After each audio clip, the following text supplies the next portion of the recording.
Assalamualaikum warahmatullahi wabarakatuh.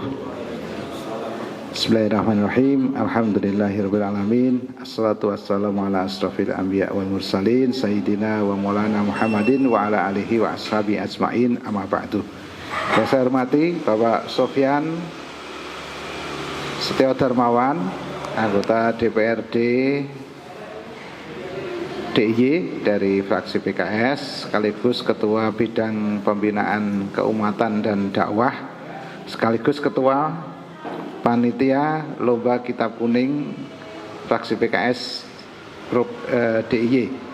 Yang saya hormati juga Mas Agung, ini Wakil Sekretaris Humas. Biasanya Mas Syafi'i yang mendampingi saya, ini hari ini diwakilkan ke Mas Agung sebagai Sekretaris Humas DPW. Yang pertama, kita panjatkan puji syukur kepada Allah Subhanahu wa taala atas kenikmatan telah diberikan kepada kita sekalian, sehingga pada hari ini kita dapat silaturahmi kembali dalam keadaan sehat walafiat. Saya ucapkan banyak terima kasih pada rekan-rekan wartawan yang telah hadir pada hari libur ini, hari Ahad tanggal 27 November, dalam rangka Lomba Kitab Kuning yang diselenggarakan oleh fraksi PKS. Jadi Bapak Ibu sekalian yang saya hormati, penyelenggaraan Lomba Kitab Kuning ini adalah merupakan event tahunan yang tahun ini sudah memasuki tahun ke-6. Tujuan dari penyelenggaraan acara ini adalah yang pertama itu untuk melestarikan bahasa Arab. Jadi karena bahasa Arab adalah merupakan kunci dari memahami agama Islam, wabil khusus memahami Kitab Kuning ya. Yang kedua adalah untuk menanamkan literasi ya, budaya literasi di kalangan umat Islam, yaitu dengan merujuk pada salah satu kitab kuning, yaitu Fathul Mu'in. Dan ini adalah merupakan referensi yang banyak digunakan oleh mayoritas umat Islam dalam memahami masalah-masalah keseharian, baik itu masalah fikih atau ibadah khusus seperti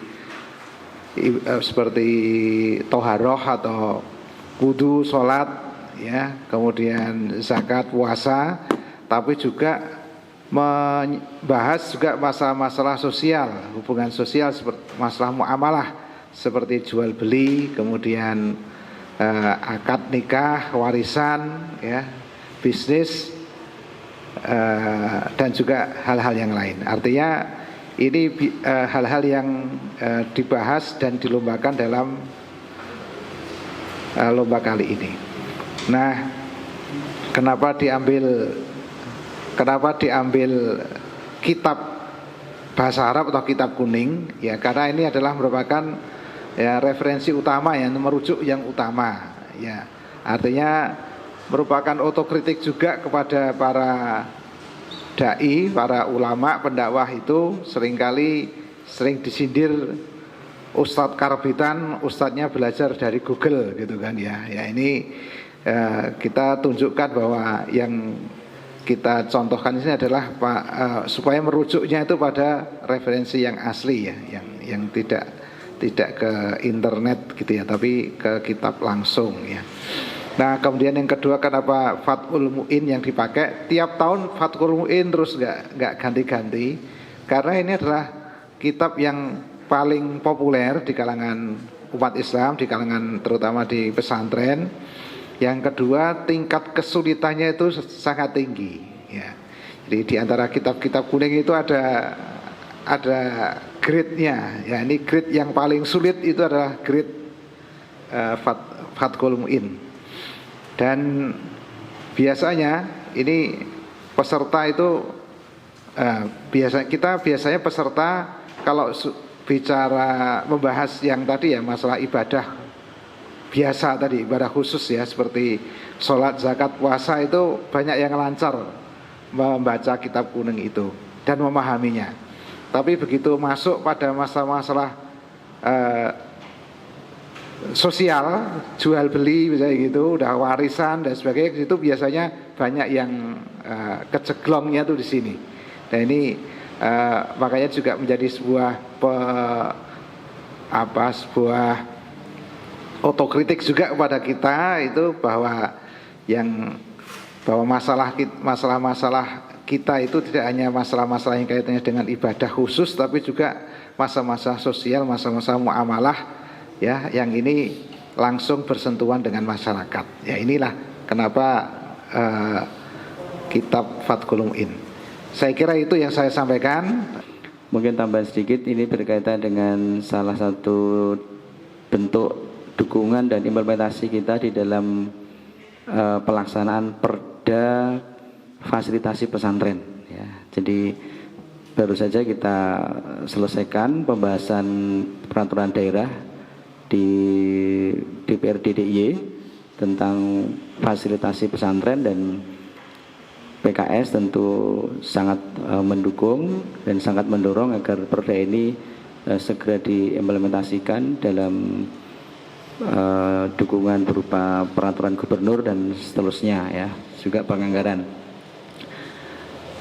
sehingga nanti para santri kita di berbagai pondok pesantren, tentu khususnya pesantren-pesantren yang memang secara prioritas membutuhkan daya dukung lebih dari pemerintah atau pemerintah daerah, nah tentu PKS akan menjadi garda terdepan untuk memperjuangkan fasilitasi ini, karena pada dasarnya para santri ini adalah generasi penerus bangsa, dan tadi saya sebutkan oleh Ketua DPW, budaya literasinya ini cukup kuat gitu ya, yang mana hari-hari ini tentunya kita melihat budaya gadget ini sepertinya lebih kuat gitu.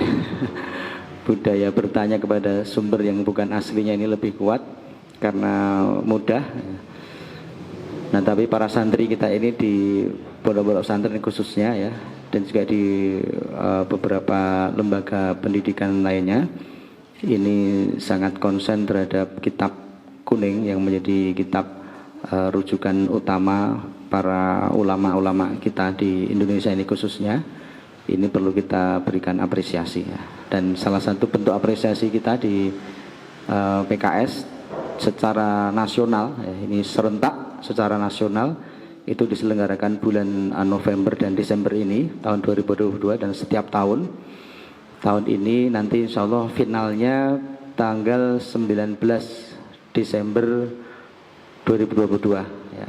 Ini nanti hadiah utamanya ya umroh, hadiah juara duanya nanti ya, intinya hadiahnya puluhan juta lah insya Allah. Ini sebagai bentuk apresiasi kita. Itu nanti ada babak penyisian namanya, itu di tingkat provinsi, kemudian nanti babak final itu di tingkat pusat ya.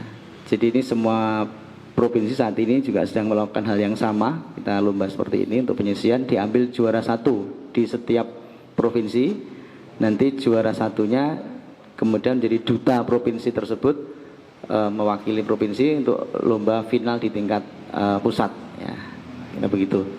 Nah, kemudian kalau di DIY sendiri ini pendaftarnya ada 46 pendaftar dari 30-an pesantren ya. Saya kurang hafal ya nama-nama pesantrennya, tapi ini 30 pesantren yang ada di DIY mereka. Nanti mungkin kita kirim beberapa datanya yang pesantren-pesantren tersebut. Saya kira menikah ya singkatnya seperti itu. Kalau yang umroh itu nasional. Oke, yang umroh nasional. Kalau yang umroh itu hadiah di tingkat nasional. Kalau di kita hadiahnya yang juara 1 4 juta, juara 2 3 juta, juara 3 2 juta, harapan 1 juta, harapan 2 500.000. Sebagai bentuk saja apresiasi penghargaan kita kepada santri-santri kita ini. belum punya anggota, belum punya kartu anggota ya. Tidak ada yang punya kartu anggota PKS. Jadi kalau ukurannya adalah keanggotaan itu kartu anggota PKS, peserta ini tidak ada dan memang tidak disyaratkan untuk ber-KTA PKS.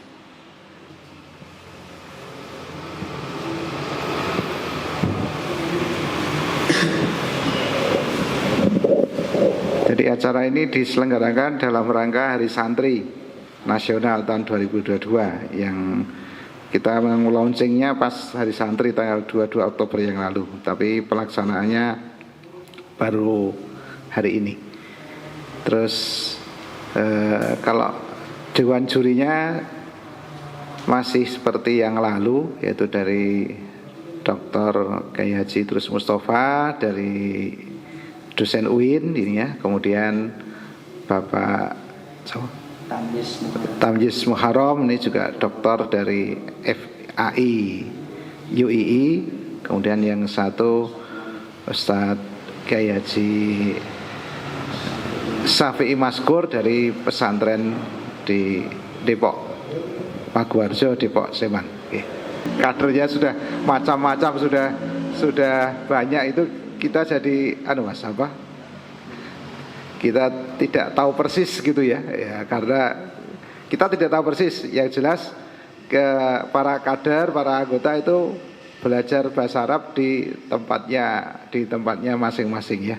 Kita sendiri tidak membuat kurikulum bahasa Arab.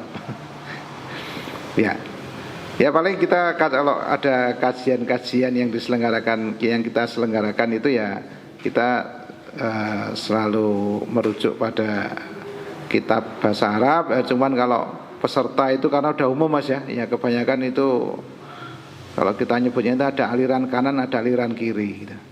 Kalau yang bahasa Arab itu aliran kanan karena bacanya dari kanan ya, kalau kader-kader itu karena sekarang udah banyak dan banyak yang sekolah latar belakang umum itu ya aliran kiri Mas. Maksudnya bacanya dari kiri gitu ya. Yang bukan bahasa Arab ya gitu. Tapi terima kasih Mas, itu literasi yang bahasa Arab ini ya.